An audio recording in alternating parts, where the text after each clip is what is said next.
वर्तमान सरकार की प्रथम कैबिनेट मीटिंग हुई है, जिसमें वर्तमान सरकार ने अपनी पहली गारंटी को पूरा करते हुए लाखों कर्मचारियों के सम्मान को बहाल किया है और ऐतिहासिक निर्णय लेते हुए ओपीएस को स्वीकृति दी है। इसी संबंध में माननीय मुख्यमंत्री महोदय अपनी बात रखने के लिए हम सबके मध्य उपस्थित हैं। हम स्वागत करते हैं माननीय मुख्यमंत्री महोदय श्री सुखविंदर सिंह सुक्खू जी का। हमारे मध्य उपस्थित माननीय उप मुख्यमंत्री श्री मुकेश अग्निहोत्री जी,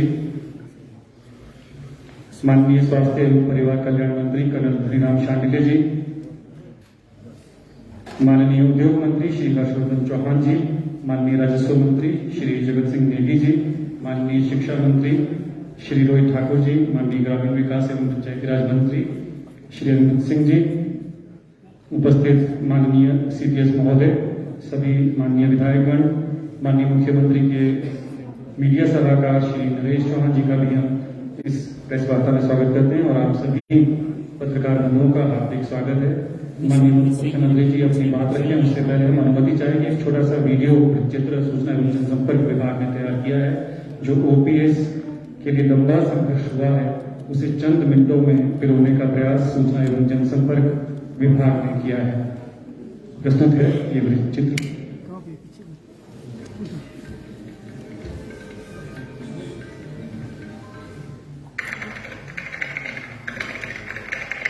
हिमाचल प्रदेश सरकार के 1,36,000 कर्मचारियों ने अपने परिवार के भविष्य को सुरक्षित करने के लिए ओपीएस बहाल करने का संघर्ष तेज कर दिया। हिमाचल प्रदेश विधानसभा शिमला के बाहर ओपीएस बहाल करने की मांग कर रहे हजारों कर्मचारियों के साथ अमानवीय व्यवहार किया गया। कई कर्मचारियों को सलाखों के पीछे धकेल दिया गया।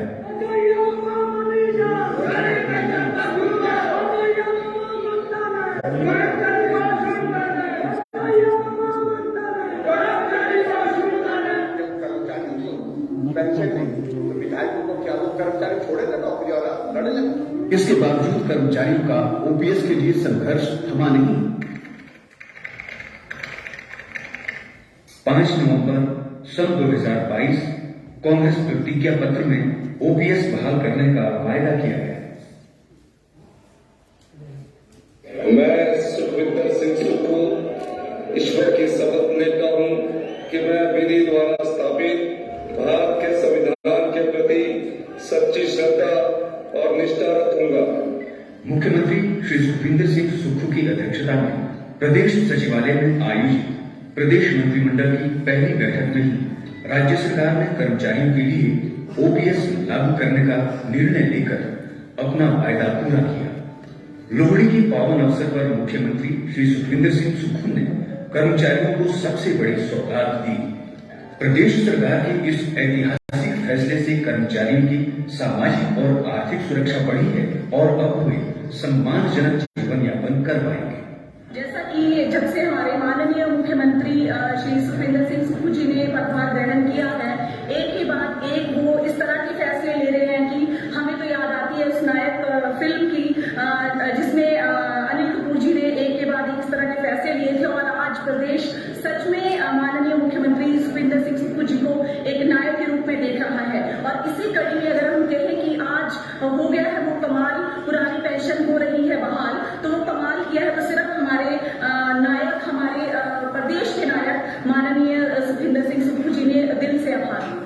मुख्यमंत्री महोदय, आपने ओपीएस का जो फैसला लिया है बिल्कुल एक नायक की तरह फैसला लिया है। प्रदेश में जब से आप पदभार संभाला है, एक नायक की तरह आपने सारे फैसले लिए हैं।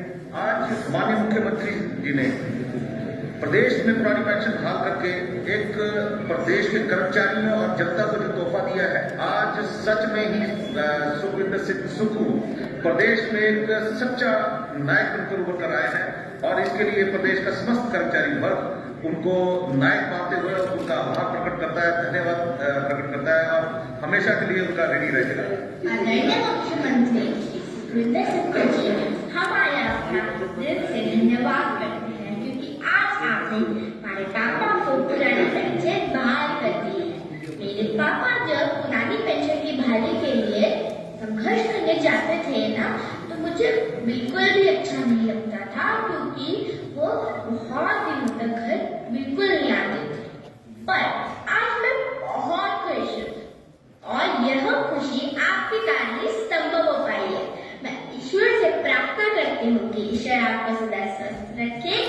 आप दीर्घायु हो और आप सदैव हमारे मुख्यमंत्री के पद पर बने रहें। एक बार फिर से मैं दिल की गहराइयों के साथ आपका बहुत बहुत धन्यवाद। मैं रिटायर्ड प्रोफेसर नियारम सैनी और मैं NPSC रिटायर हुआ हूँ और 2019 से मेरी रिटायरमेंट हुई है।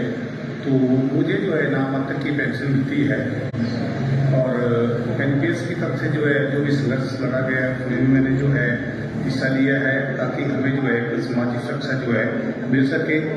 मैं सरकार का बहुत धन्यवादी हूँ, माननीय हमारे मुख्यमंत्री सुख जी का, जिन्होंने हमारी जो पुरानी पेंशन को बहाल करने के लिए जो निर्णय लिया है, तो मैं सरकार का बहुत आभारी हूँ और आशा करता हूँ कि जो रिटायरी लोग हैं वो अपना जीवन जो है ठीक ढंग से व्यापन कर सकें।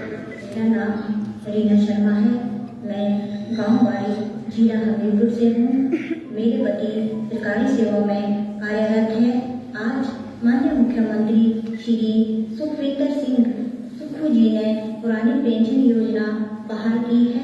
पुरानी पेंशन योजना के लागू होने से मेरे पति की रिटायरमेंट के बाद मेरे परिवार का भविष्य सुरक्षित रहेगा। इसके लिए मैं माननीय मुख्यमंत्री श्री सुखविंदर सिंह सुक्खू जी का परिवार सहित कोटि कोटि धन्यवाद करती हूँ। मेरे पति सरकारी विभाग में कार्यरत हैं। रिटायरमेंट के बाद पेंशन का पहले कोई प्रावधान नहीं था, लेकिन अब कांग्रेस सरकार ने पुरानी पेंशन बहाल कर दी है, जिससे हमारा बुढ़ापे का जीवन सुरक्षित व सुखमय हो गया है।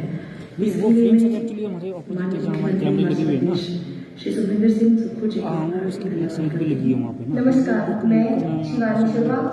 मेरी माताजी सरकारी विभाग में नौकरी करते हैं। रिटायरमेंट के बाद पहले पेंशन का कोई प्रावधान नहीं था।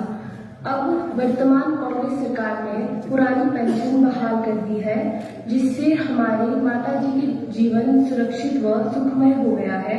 इसके लिए हम माननीय मुख्यमंत्री हिमाचल प्रदेश सुखविंदर सिंह सुक्खू जी का बहुत बहुत धन्यवाद करते हैं।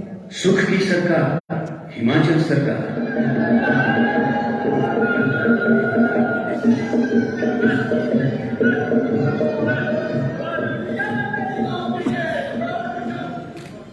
सूचना एवं जनसंपर्क विभाग की एक छोटी सी प्रस्तुति। हमारे मध्य मुख्य संसदीय सचिव श्री संजय अवस्थी जी और सम्माननीय मुख्य सचिव महोदय श्री प्रबोध सक्सेना जी भी यहाँ पर उपस्थित हैं। आपका भी बहुत बहुत स्वागत है।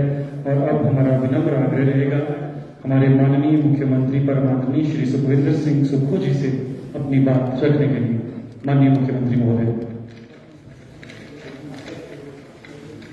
माननीय उप मुख्यमंत्री महोदय मुकेश अग्निहोत्री जी, सम्मानित मंत्रीगण, सम्मानित चीफ सेक्रेटरी साहब, अधिकारीगण, हमारे सूचना एवं प्रसारण CPS संजय अवस्थी जी, सभी सम्मानित पत्रकार बंधु, आप सबको लोहड़ी की बहुत बहुत शुभकामनाएं।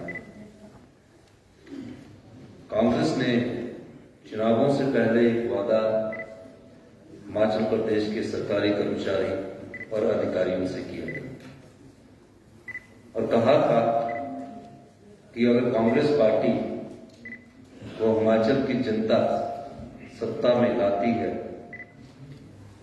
तो हम अपने सरकारी कर्मचारी और जो सरकारी अधिकारी हैं जिन्होंने हिमाचल प्रदेश में विकास की गाथा लिखी है उनको हम ओल्ड पेंशन स्कीम के तहत लाएंगे। 1 महीने के बाद हमारी कैबिनेट का एक्सपेंशन हुआ और हमने जो वादा किया था कि पहली कैबिनेट में,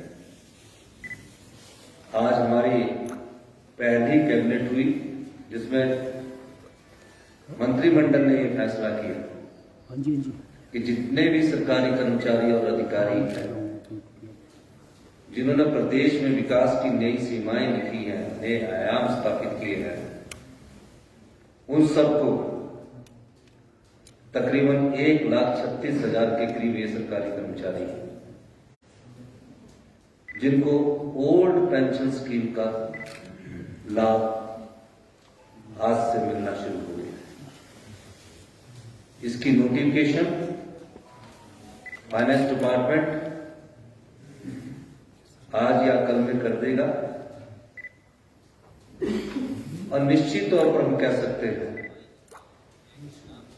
कि जितने भी हमारे 1,36,000 कर्मचारी, चाहे वो बोर्ड्स के हैं, चाहे वो निगमों के हैं या कारपोरेशंस के हैं, जो भी पेंशन्स के तहत आते होंगे, उनको ओल्ड पेंशन स्कीम के तहत लाया गया है। ये कांग्रेस पार्टी की पहली क्रांति योजना थी, जिसमें श्रीमती प्रियंका गांधी जी ने सोलन में उस समय सरकारी कर्मचारी जो शिक्षक वर्ग के कर्मचारी थे, डीसी ऑफिस के पास बैठे थे। मैं और मुख्यमंत्री महोदय मुकेश अग्निहोत्री जी उनके साथ गए। वहां हमारी नेता श्रीमती प्रियंका गांधी जी ने भी कहा था कि पहली कैबिनेट जब होगी हम ओल्ड पेंशन स्कीम को लागू करेंगे। तो सभी सरकारी कर्मचारी अधिकारियों को लोहड़ी का ये तोहफा हिमाचल प्रदेश की सरकार की तरफ से उन्हें दिया गया है। 1,36,000 जो कर्मचारी है आज लोहड़ी खूब धूमधाम से मनाएंगे। ये हमारा न्याय संगत फैसला है। इस फैसले में अड़चने काफी आई, लेकिन हमने फैसला किया कि हमें सामाजिक सुरक्षा और मानवता की दृष्टि से इस पेंशन को लागू करना चाहिए। फैसला करते हैं हमें काफी चुनौतियां आई और काफी वित्तीय बोझ का इस पर असर पड़ेगा। लेकिन जब हमने आकलन किया कि पिछली सरकार ने हमें हमारी झोली में क्या डाला, आकलन करने के बाद पता लगा कि जो सरकारी कर्मचारी अभी सरकार में काम कर रहे हैं मेरा कनेक्ट हो गया सर, मेरे वाला। और जो सरकारी कर्मचारी रिटायर्ड हो चुके हैं, अच्छा नहीं मैंने भी उसका पिछली सरकार ने 9,000 करोड़ रुपए का एरियर है जो आज तक नहीं दिया।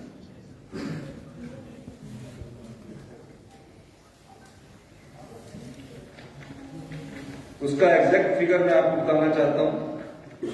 जो नौकरी लगे हुए हैं 4,430 जो अभी नौकरी लगे हैं करोड़ का एरियर उनका पड़ा है। जो सैलरी का है, जो नौकरी लगे हैं अभी उनकी सैलरी का जो एरियर हिमाचल प्रदेश सरकार को देना है। पेंशन वाले जो सरकार में काम कर चुके हैं, रिटायरमेंट की जिंदगी जी रहे हैं, उनका 5,226 करोड़।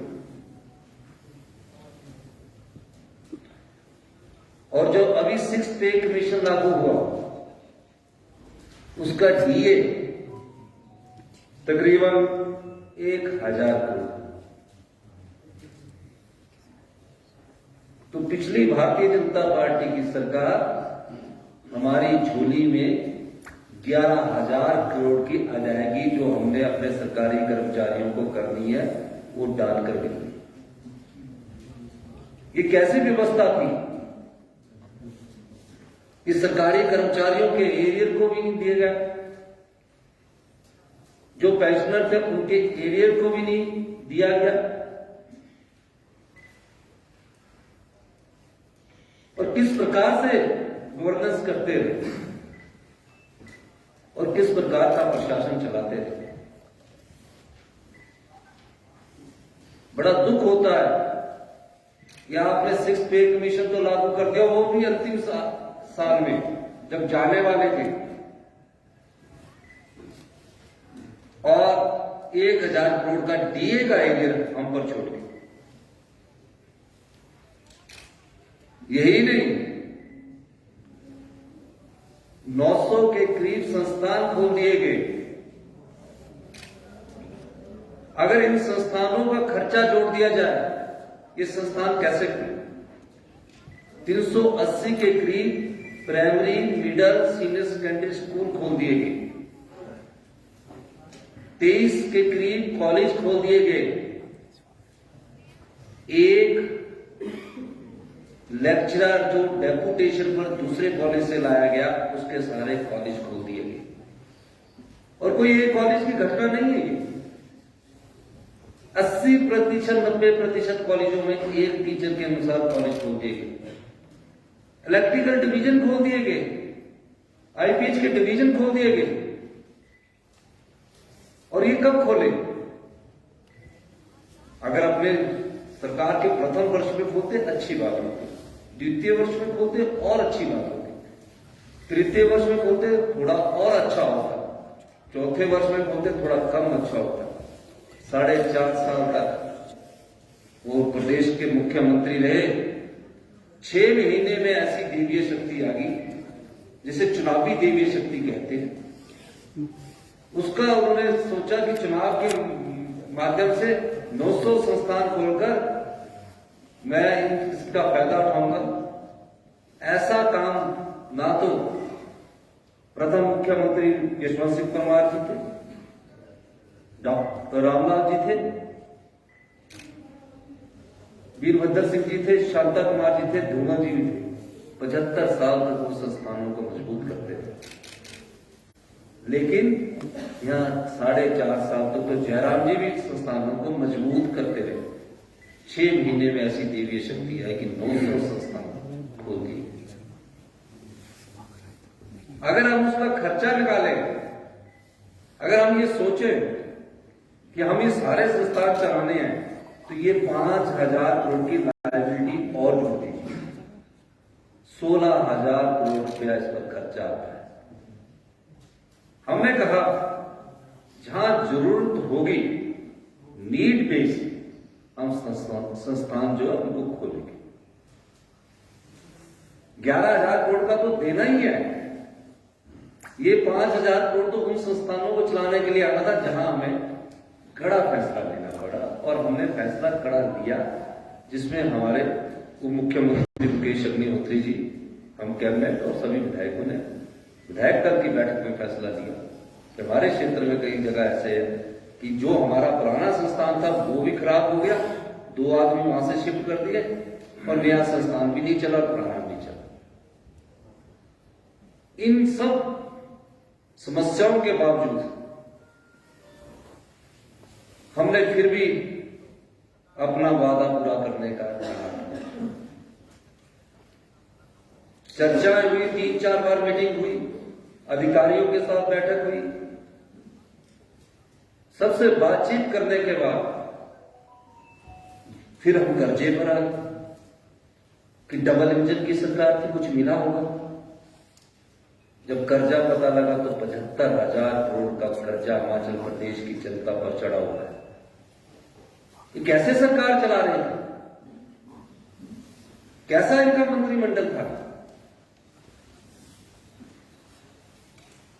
आज इन्होंने किस प्रकार इन्होंने सत्ता का विकेंद्रीकरण करके अपना सत्ता सुख भोगा है। इसीलिए हम कहते हैं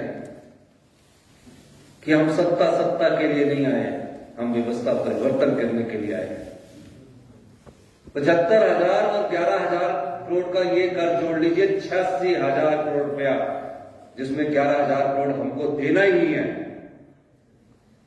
86,000 करोड़ रुपए का कर्जा इस हिमाचल प्रदेश पर छोड़कर चलेंगे। और चुनाव जीतने के लिए अगर 5,000 करोड़ रुपए का और कर्जा लगा देते इन संस्थानों का खर्चा, तो 91,000 हो जाते। ये इस प्रकार की सत्ता हमें छोड़कर चलेंगे। फिर भी इन सब आर्थिक कठिनाइयों के बावजूद हम अपने संसाधन बनाने की तरफ आगे बढ़ रहे हैं। हम प्रदेश की जनता से अपील करना चाहते हैं, प्रदेश के सरकारी कर्मचारी और अधिकारियों से अपील करना चाहते हैं, समय के अनुसार हमें बदलना पड़ेगा। हम हिमाचल की जनता पर आने वाले समय में कर्ज का बोझ ढाकर आगे नहीं जा बढ़ सकते। हिमाचल सुंदर प्रदेश है, इसलिए हमें आने वाले समय में कुछ और कड़े फैसले लेने पड़ेंगे, क्योंकि व्यवस्था को सुचारू रूप से चलाने के लिए कड़े फैसले लेने की जरूरत है। और उसमें हम पत्रकार बंधुओं का भी साथ चाहते हैं, हिमाचल की जनता का भी साथ चाहते हैं। फैसला समाज के और प्रदेश के हित के होंगे। ये बात हम इसलिए कह रहे हैं कि जब फैसला लेना होता और जो वादा किया होता है, वो कांग्रेस की नीति भी साफ थी, नियत भी साफ थी। अभी तो पहला विधानसभा सेशन हुआ, हमसे पूछते थे कब ओल्ड पेंशन स्कीम लागू होगी। हमने ओल्ड पेंशन स्कीम लागू करके अपनी दृढ़ इच्छा शक्ति का परिचय दिया है और आज से ही लागू कर दी गई है। और देखिए, दिन रात मैं अधिकारियों का भी धन्यवाद करूंगा। ये वही अधिकारी है जो उनके समय में थे, लेकिन हमने सोच को बदला। दिन रात मेहनत करने के बाद हमने बोला कि जो एनपी जिनको पेंशन नहीं मिलती उनका जो पैसा कंट्रीब्यूशन है, जो 14% हम देते हैं और 10% एम्प्लॉय से लेते हैं, वो कितना बनता है। पता लगा 8,000 करोड़ रुपया केंद्र सरकार के पास इन सरकारी कर्मचारियों का जमा हुआ है। हमने पत्राचार किया कि आप हमें इसको दीजिए। वो कहते हम सरकार को देने के नहीं चाहते, हम बाध्य नहीं है। कोई इंडिविजुअल व्यक्तिगत तौर से मांगेगा तो उसको हम बाध्य मान सकते हैं, वो भी सोच विचार करके। सरकार को नहीं देंगे 8,000 करोड़ रुपया, लेकिन फिर भी हमने इन सब समस्याओं को पार करते हुए फैसला किया कि हमारी सरकार का दृष्टिकोण स्पष्ट है और हम पहली ही कैबिनेट में अपने सरकारी कर्मचारियों को, जिनको 1,36,000 कर्मचारियों को लोहड़ी के इस शुभ अवसर पर यह तोहफा देना चाहते हैं। और आज हमने उनको तोहफे के रूप में ये पेंशन योजना लेकर ओल्ड पेंशन स्कीम उनको दी। दूसरी, हमने कहा था अपनी गारंटी योजना कि हम सुधार के साथ आगे बढ़ेंगे और हमने फैसला किया था कि हिमाचल प्रदेश में आधी से अधिक महिलाएं हमारे जनसंख्या में है। अब उनको हमने वादा किया था कि 1,500 रुपया हम मासिक पेंशन उनको देंगे। अब 1,500 रुपये मासिक पेंशन के लिए हमने वादा किया। आज पहली ही कैबिनेट में यह भी फैसला ले लिया गया कि 1,500 रुपया मासिक पेंशन दी जाएगी और एक सब कमेटी धनीराम शांडिल जी के नेतृत्व में, जगत सिंह नेगी जी और अमरूद सिंह जी के नेतृत्व में बनाई गई है, जो 30 दिन के भीतर चंद्र कुमार जी के नेतृत्व में बनाई गई है। शांडिल जी, चंद्र कुमार जी और अमरूद सिंह जी, जो 30 दिन के भीतर हमें किस प्रकार इस पेंशन योजना को लागू करना है वो लागू कर दी जाएगी। योजना को लागू करने का एक खाका तैयार किया जाएगा, वो हम लागू करने के लिए भी बाध्य है, क्योंकि वो हमारी गारंटी योजना में है। तीसरा, एक और हमने वादा किया था कि हम 1 लाख रोजगार के अवसर पैदा करेंगे। हमने आज ये फैसला किया कि हिमाचल में युवा दर बदर बढ़ता है, क्या कौन से ऐसे रोजगार के साधन पैदा किए जाए सरकारी क्षेत्र में, उस दृष्टिकोण से हम आगे बढ़ने की कोशिश कर रहे हैं। हम वैसा रोजगार नहीं देना चाहते कि जहां पेपर पहले लीक हो जाता है, पेपर बिक जाता है और लोगों को रोजगार दे दिया जाता है। हम ऐसा रोजगार देना चाहते हैं जहां पारदर्शी रोजगार नीति आए। इस दृष्टिकोण से भी हम कार्य कर रहे हैं और मेरिट को उपेक्षा न की जाए। इस दृष्टिकोण से हमने एक और कैबिनेट सब कमेटी का गठन किया है, जो श्री हर्षवर्धन चौहान जी, जगत नेगी जी और रोहित ठाकुर जी के नेतृत्व में 30 दिन के, यानी कि आज 13 है, 13 फरवरी तक कैबिनेट में अपनी रिपोर्ट को सबमिट करेगी।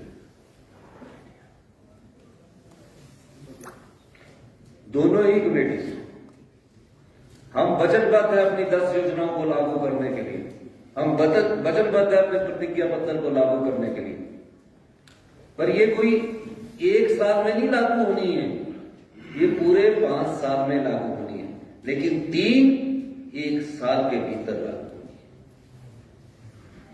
एक तो लागू आज होगी, बाकी की 2 ओल्ड पेंशन आज लागू होगी, बाकी की 2 1 महीने के बाद भी लागू होनी है। ये हमारी सरकार की वचनबद्धता है, ये हमारे सरकार की कार्य करने की प्रणाली है। हम चाहते हैं कि तीव्र गति में फैसले हो और जो चीज करने की है उसको किया जाए। मैं अपने सभी अधिकारियों का भी धन्यवाद करना चाहूंगा कि दिन रात मेहनत करके कहां से क्या योजना लानी और कहां से रिसोर्स पैदा करने हैं, उस दृष्टिकोण से भी हमारी सरकार आगे बढ़ रही है। और हिमाचल की जनता को हम इस लोहड़ी के पर्व अवसर पर यह कहना चाहते हैं कि हम ईमानदार शासन और जानवर प्रशासन की ओर आगे बढ़ रहे हैं। हमारा लक्ष्य हिमाचल की जनता का सेवा करना है। इस दृष्टिकोण से हमने बार बार कहा है, हम सत्ता नहीं व्यवस्था परिवर्तन के लिए आए हैं। आपने मेरी बात सुनी, आपका बहुत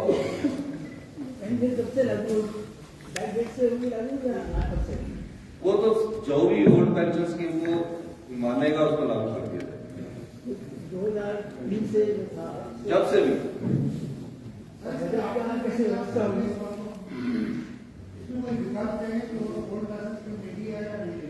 नहीं, वो तो ऑप्शनल हो, अगर उनकी मर्जी है, हमने तो ओल्ड पेंशन स्कीम लागू कर दी। सुखू जी कह रहे हैं कि हमारी 50,000 करोड़ की लाइबिलिटी है और 11,000 करोड़ की और इस पर बढ़ेगी। How will the government arrange money for the देखिए, चुनाव जीतने के लिए हम राजनीति तो नहीं करते ना। चुनाव से पहले भारतीय जनता पार्टी ने 7 रुपए डीजल के वैट से घटाया और हिमाचल प्रदेश में डीजल जो है सस्ता हुआ। आज भी उत्तराखंड में, पंजाब में, जम्मू कश्मीर में से सस्ता हिमाचल में डीजल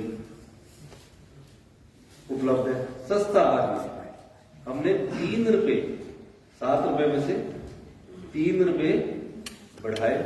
वहां से हमने ओल्ड पेंशन स्कीम का इंतजाम किया।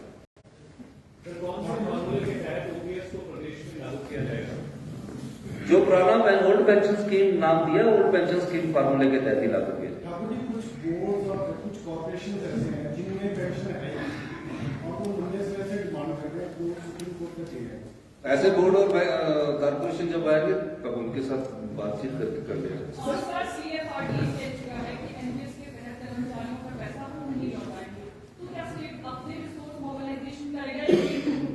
मेरी बात को आपने सुना दी कि 8,000 करोड़ रुपया सरकारी कर्मचारियों का जो कॉन्ट्रीब्यूट होता है, जिसमें 14% सरकार का शेयर जाता है और 10% एम्प्लॉयज की पे से कटता है, वो केंद्र सरकार के पास पड़ा है। केंद्र सरकार 8,000 करोड़ है उनका, जो उनकी पे से हर महीने कटता है। हमने बोला हम उसके बाहर से अपने सोर्सेज से जो 3 रुपए वैट बढ़ाया, उसके माध्यम से ओल्ड पेंशन स्कीम को लागू करेंगे और आने वाले समय में हो सकता है कि डीजल पर ही हमने किया है, तो ये चीज हमने करी। सर, एक ये जो फार्मूला की बात की आपने, ये राजस्थान, छत्तीसगढ़, पंजाब किस फार्मूले के तहत हिमाचल प्रदेश में ओल्ड पेंशन दे रहे हैं? एक ये, दूसरा जो एरियर देना है 2003 से लेकर, उसको किस तरीके से देना है? अब एरियर का तो अभी हमें 2-3 साल के समय में रिसोर्सेज पैदा करने पड़ेंगे। जैसे रिसोर्सेज अगर 6 महीने में पैदा हो जाते हैं, 4 महीने में होते हैं, साल में पैदा होते हैं, 2 साल में पैदा होते हैं, उस व्यवस्था पर भी हम काम कर रहे हैं। 2-3 साल में होते हैं, एरियर हम देंगे, लेकिन अभी इमीडिएटली हमारे पास एरियर का पैसा देने के लिए पैसे नहीं है। लेकिन मैं ये कह सकता हूँ, फार्मूले हमने सभी का स्टडी किया और छत्तीसगढ़ के फार्मूले के आधार पर अपना हिमाचल प्रदेश का जो बेस्ट फार्मूला था उसको लागू करें। सर मेरा सवाल ये है कि ओपीएस देने से प्रदेश सरकार पर कितना बोझ पड़ेगा? साल का मेरा ख्याल है कि अभी ओपीएस देने के लिए इस साल तो मेरे को 800-900 करोड़ करेगा, अगले साल आने वाले समय में ज्यादा बोझ बढ़ता है। सर 3 क्वेरीज हैं छोटी छोटी, और क्वेरीज का मतलब सिर्फ इतना है कि जो मैसेज है वो आगे बिल्कुल क्लियर जाए। जैसे आपने कहा कि आज से लागू होगी है ओल्ड पेंशन, तो इसका मतलब ये हुआ कि जो एनपीएस में हम कंट्रीब्यूशन दे रहे हैं उसको हम बंद कर रहे हैं, जो भारत सरकार में जा रही है। तो क्या उसका जो कॉर्पस है वो अलग बनेगा, क्रिएट होगा जो ओल्ड पेंशन देने के लिए? और दूसरी बात, जो 2003 से लेकर अब तक रिटायर हो चुके हैं, 12,000 या 13,000 के आसपास फिगर है, उनके पास क्या ऑप्शन है कि वो अपना पैसा अगर सरेंडर करना चाहें तो ओल्ड पेंशन मिल जाएगी? और तीसरा सवाल इसमें एक और है कि जो अभी लोग हैं उनका जीपीएफ अकाउंट कब से हम एक्टिवेट कर रहे हैं जो प्रेजेंट सर्विस में? एक मैं आपको आपने 3 सवाल पूछ लिए, क्वेरीज नहीं की, सवाल 3 पूछ लिए, लेकिन मैं 4 चीज कहना चाहता हूँ। आप इंतजार कीजिए, सब चीजें आपके सामने क्रिस्टल क्लियर होकर आएगी, और निश्चित तौर पर मैं कह सकता हूँ कि जो हमने कहा है, जब हमारी नीयत साफ है तो नीति भी साफ होगी। बहुत बहुत धन्यवाद सर। थैंक यू, बहुत आभार माननीय, आप सबका भी बहुत बहुत धन्यवाद। जय हिंद, जय हिमाचल। सभी से निवेदन है कि यहाँ पर जलपान की व्यवस्था है, कृपया जलपान करके जाएं। धन्यवाद।